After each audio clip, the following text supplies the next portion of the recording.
Good evening. Thousands of rail passengers are facing difficult journeys with Christmas engineering works underway. Paddington's closed for 6 days and Waterloo shuts from 8 o'clock tonight. The disruption will continue during the holidays until the new year. Our transport correspondent Mike Pearce reports. On the 8:34 from Newbury this morning, there were hardly any passengers.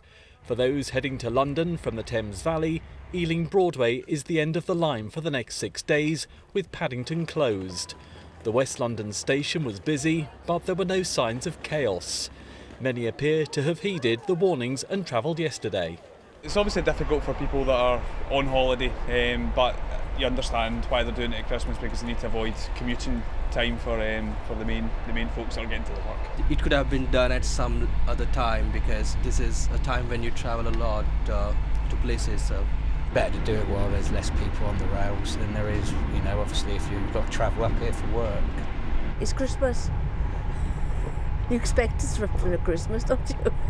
200 work sites and 24,000 people out there working. I know it's very disruptive for passengers, but I think passengers will also understand that this is the quietest time of year. Only half the number of people travel on the network, so it is the time when we can cause the least disruption to people.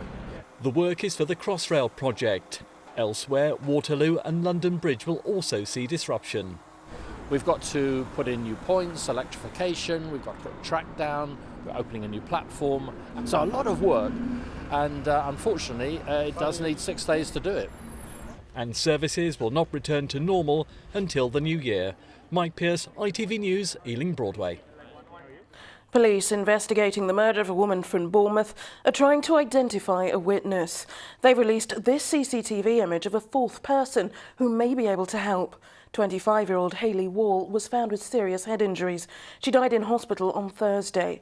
A 58-year-old man's been charged with wounding with intent. The US Coast Guard has called off its search for a 74-year-old British woman missing from the Queen Mary 2 ocean liner. The ship, which is based in Southampton, left New York on Thursday, but headed back to help look for the passenger. It's believed she fell overboard. More than £114,000 has been raised to help pay for cancer treatment for a man from Southampton. Greg Gilbert, who's part of the band Delays, was diagnosed with stage 4 bowel cancer that has spread to his lungs. The musician's fiancée set up a fundraising website 5 days ago, and it's already surpassed its target. High streets across the south have been buzzing with Christmas shoppers today, although there were few queues on the roads. Experts are predicting a bumper year for sales, as Mary Stanley reports. It was definitely the season of joy, goodwill and peace in Winchester. Well, apart from those who'd left their Christmas shopping until today.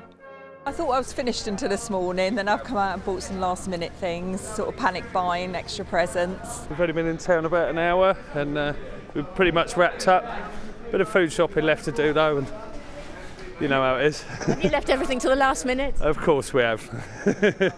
Typical boys, us. I think part of doing a bit of shopping Christmas Eve is you get a little bit more of a feeling of Christmas. Just nice to relax and wander around town, enjoy ourselves.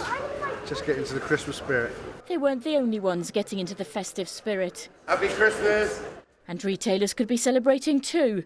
It's estimated shoppers will spend over £700 million on Christmas Eve. How would you say this compares to previous years? I think this year's a lot busier. A lot more people have done it a lot earlier. This sort of time of year is really busy because it's Christmas and everyone wants their flowers. So you've got long hours and a lot of behind the scenes things you don't actually see us doing. So yeah, it's quite a busy one for us. Frenzied Friday followed by sedate Saturday, a quieter and calmer Christmas Eve than many had predicted. Mary Stanley, ITV News, Winchester. And a festive weather forecast now with Philippa Drew.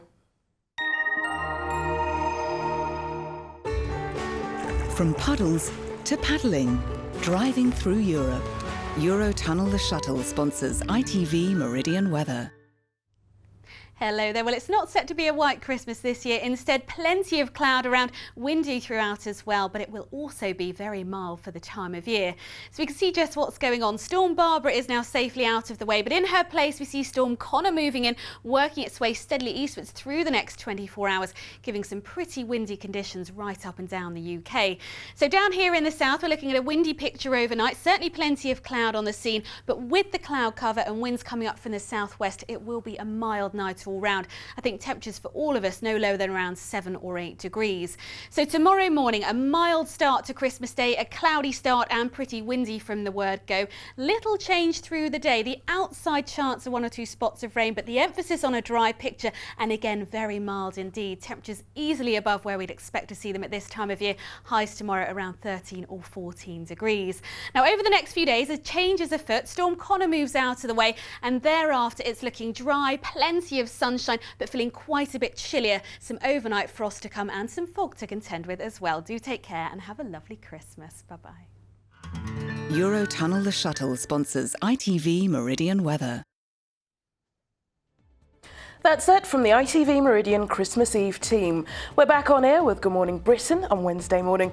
In the meantime, do visit our website at itv.com/Meridian. From everyone here, have a wonderful Christmas. Bye-bye.